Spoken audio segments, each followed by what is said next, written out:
Hi friends, 69,000 शिक्षक भर्ती में एक बार फिर से आपका स्वागत है। और 69,000 शिक्षक भर्ती में सबसे इम्पोर्टेंट अपडेट जो आज निकल के आ रही है वो ये है कि जो बची हुई सीटें हैं 22,000 उनको जोड़ने का प्रयास जो कि मॉडिफिकेशन की सुनवाई है उसमें होगा या नहीं होगा। वहीं पीएच कोटे को लेकर जो सुनवाई होनी थी उसमें उसकी और सरकार को काउंटर फाइल दाखिल और जेंडर दोनों ही टीम पक्षों से उसके लिए काउंटर फाइल और जेंडर दाखिल करने के लिए समय दे दिया गया है।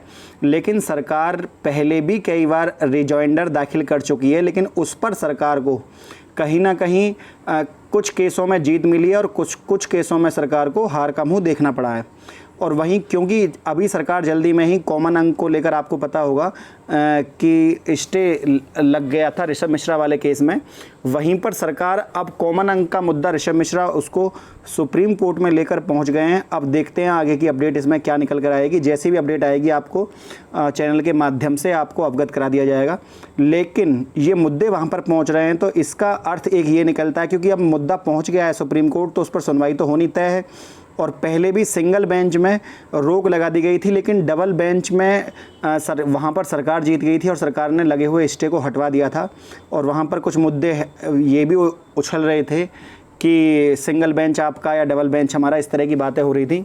तो इन चीज़ों से बच्चे जो केस करते हैं वो भी इन चैनलों को, इन माध्यम से इन चीज़ों को देखते हैं और उन पर भी इन चीज़ों का फ़र्क पड़ता होगा। सोचते होंगे कि अच्छा हमसे ऐसे बोला, आप जाते हैं सुप्रीम कोर्ट।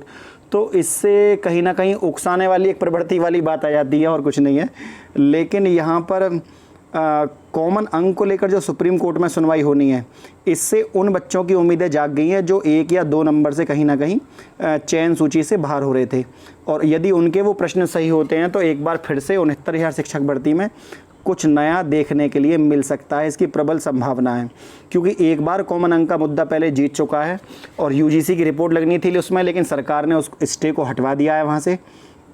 अब देखते हैं सुप्रीम कोर्ट में इसकी अब क्या होगा, क्योंकि अब 22 तारीख तक की सुनवाई है। तो जो 17 तारीख तक की कॉज लिस्ट है वो जारी हो चुकी है और 17 तारीख तक की कॉज लिस्ट में मॉडिफिकेशन भी नहीं है। इसका मतलब ये है कि जो 18 तारीख को सुनवाई होनी है मॉडिफिकेशन पर, उसका भी एक अनुमान लगाया जा रहा है, वो भी एक कंप्लीट नहीं है।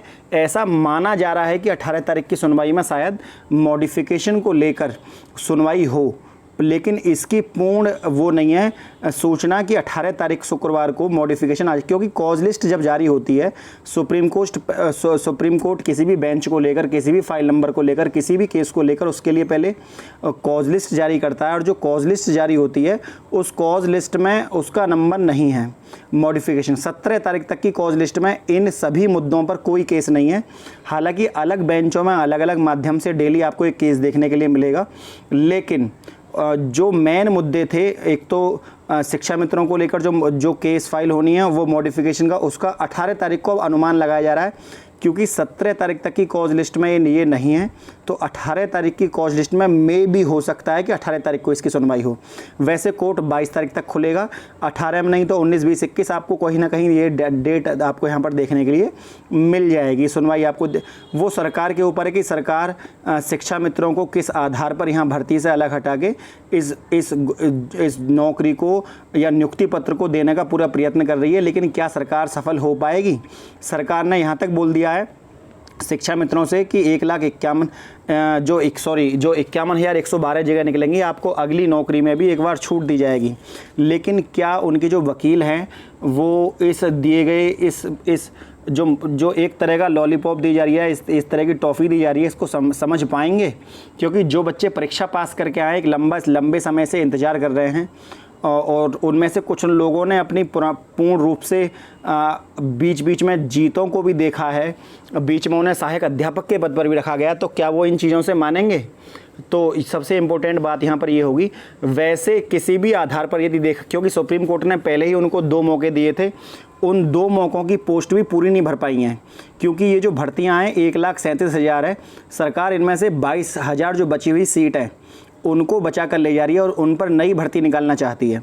तो इम्पोर्टेंट बात यह है कि ये सीटें यहाँ पर जोड़नी चाहिए, क्योंकि 69,000 शिक्षक भर्ती में यदि ये बची हुई 22,000 सीटों पर यदि यहाँ कोई सहमति नहीं बनती है, क्योंकि सुप्रीम कोर्ट का केस है, सुप्रीम कोर्ट में ही इसके ऊपर बात चल सकती है कि 1,37,000 पदों को 3 महीने में भरने का आदेश दिया था सुप्रीम कोर्ट ने, और वो समय सीमा भी पूरी हो चुकी है। लेकिन जो 22,000 सीटें बच रही हैं पिछली भर्ती की 68,500 की, वहाँ पर इन सीटों को लेकर किसी भी तरह का कोई चर्चा किसी भी स्तर पर नहीं चल रही है, क्योंकि जो शिक्षा मित्र पास है उनको पता है कि 22,000 सीटें यदि और जुड़ती हैं तो कुछ हिस्से में वो और आ सकते हैं। लेकिन सभी शिक्षा मित्रों का मत ये है कि हमें 40-45 पर भर्ती किया जाए, और मुझे नहीं लगता अपने स्तर पर कि वो किसी भी रूप में संभव हो पाएगा, क्योंकि एक भर्ती के 2 मानक कभी नहीं होते कि आधे बच्चे 40-45 पर भर्ती करे जाएं, क्योंकि सरकार ने अपने मॉडिफिकेशन में ये बातें कही हैं। सरकार कह रही है कि यदि हम 40-45 पर शिक्षा मित्रों को नौकरी देते हैं तो वहाँ पर सरकार ने दोनों ही बातें बोल दी। सरकार ने ये बोला कि 40-45 पर यदि शिक्षा मित्र जीतते हैं तो हम उनको आगे आने वाले और भी पद खाली पड़े हैं उन पर नौकरी देंगे। वहीं सरकार ने दूसरी बात भी ये बोल दी है कि एक भर्ती में 2 मानक नहीं हो सकते। यदि हम 40-45 पर इनको हम भर्ती करें तो और जो अभ्यर्थियां जो गैर शिक्षा मित्र हैं वो भी कल को कोर्ट में जाएंगे और कहेंगे हमें भी 40-45 पर नियुक्ति दीजिए। तो सरकार ऐसा नहीं कर सकती है, और ऐसे लोगों की संख्या लगभग 2,10,000 है। तो सरकार 2,10,000 लोगों को 40-45 पर भर्ती नहीं कर सकती, क्योंकि यदि एक पक्ष जो कि शिक्षा मित्रों का है, सरकार यदि उनको भर्ती करती है तो जो गैर शिक्षा मित्र हैं वो भी आक्षेप लगाएंगे और वो भी नियुक्ति मांगेंगे, चाहे कोर्ट के माध्यम से मांगें, चाहे सरकार से वो धरने पर बैठ के कहें जब आपने 40-45 पर शिक्षा मित्रों को नौकरी दी है तो आप हमें नौकरी क्यों नहीं दे रहे। वहीं जो 60-65 का बचा हुआ बच्चा है, 1,40,060 बच्चे हैं, और यदि 40-45 पर शिक्षा मित्रों को नौकरी दी जाती है, वो दूसरी बात है कि वो अपने अनुभव के आधार पर, क्यों उनको वेटेज मिल चुका है पहले ही, कई मानकों पर कई तरह की छूटें मिल चुकी हैं, लेकिन उसके आधार पर सरकार ने एक ही मॉडिफिकेशन में दोनों बातें कर दी। सरकार ये भी कह रही है कि यदि ये जीतते हैं तो हम इनको नौकरी देंगे, और 40-45 पर हमारे पास बहुत सारे पद हैं, और सरकार ने उसी मॉडिफिकेशन में ये भी कह दिया है कि एक भर्ती के 2 मानक नहीं हो सकते 40-45। इसका मतलब ये है कि उस बात का सवाल और जवाब दोनों ही मॉडिफिकेशन में दाखिल कर दिए। अब इन बातों को जो विपक्ष के वकील हैं वो भली भांति मेरे ख्याल से समझ जाएंगे। तो 69,000 शिक्षक भर्ती में जो नई चीज़ें देखने के लिए मिल रही हैं ये अपने आप में। अब यहाँ पर जो पीएच आरक्षण है, जो पहले 4% था, वो 3% था, उसको 4% की बात करी गई है, 4% की। तो यहाँ पर जब 4% का आरक्षण लागू होगा तो कहीं ना कहीं 69,000 शिक्षक भर्ती में जो लिस्ट बन चुकी है उसमें डिफरेंस आपको देखने के लिए मिल सकता है, यदि पीएच कैटेगरी का बच्चा यहाँ पर दिव्यांग जो है जो वो जीतता है तो।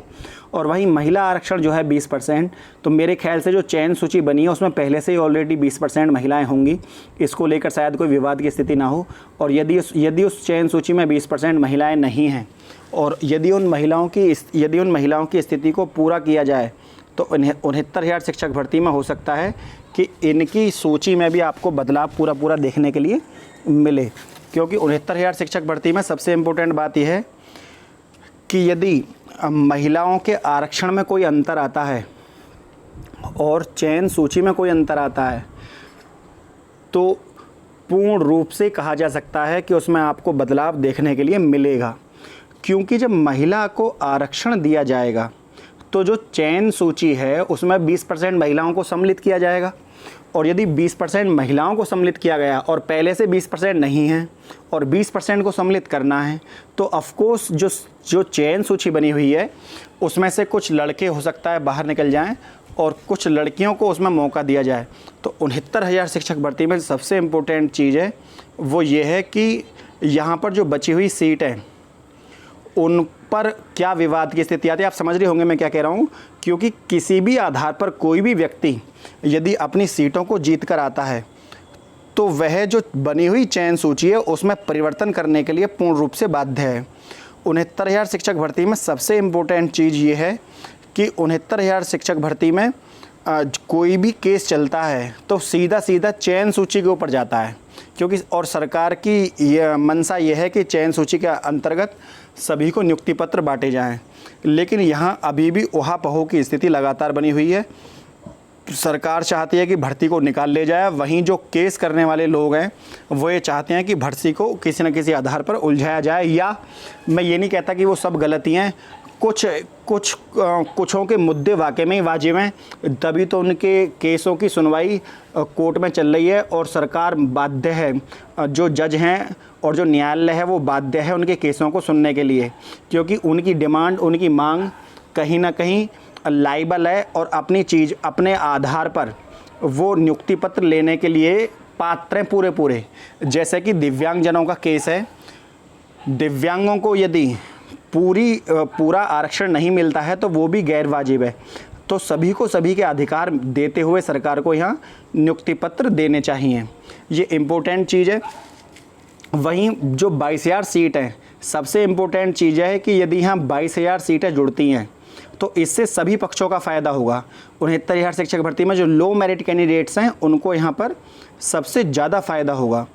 जो लो मेरिट कैंडिडेट है उसको इसलिए फ़ायदा होगा कि मेरिट कुछ नीचे गिरेगी और सभी तरह के जो बच्चे हैं उसमें सम्मिलित होंगे परीक्षा में और सबको नियुक्ति पत्र दिया जाएगा। बहुत सारी चीज़ें हैं जिनके ऊपर बात करनी थी, उसके नेक्स्ट वीडियो में कल हम फिर हाजिर होंगे। फ्रेंड्स, यदि वीडियो आपको अच्छी लगी हो तो चैनल को सब्सक्राइब और वीडियो को लाइक शेयर करना ना भूलें। आज के लिए इतना ही। जय हिंद, जय भारत।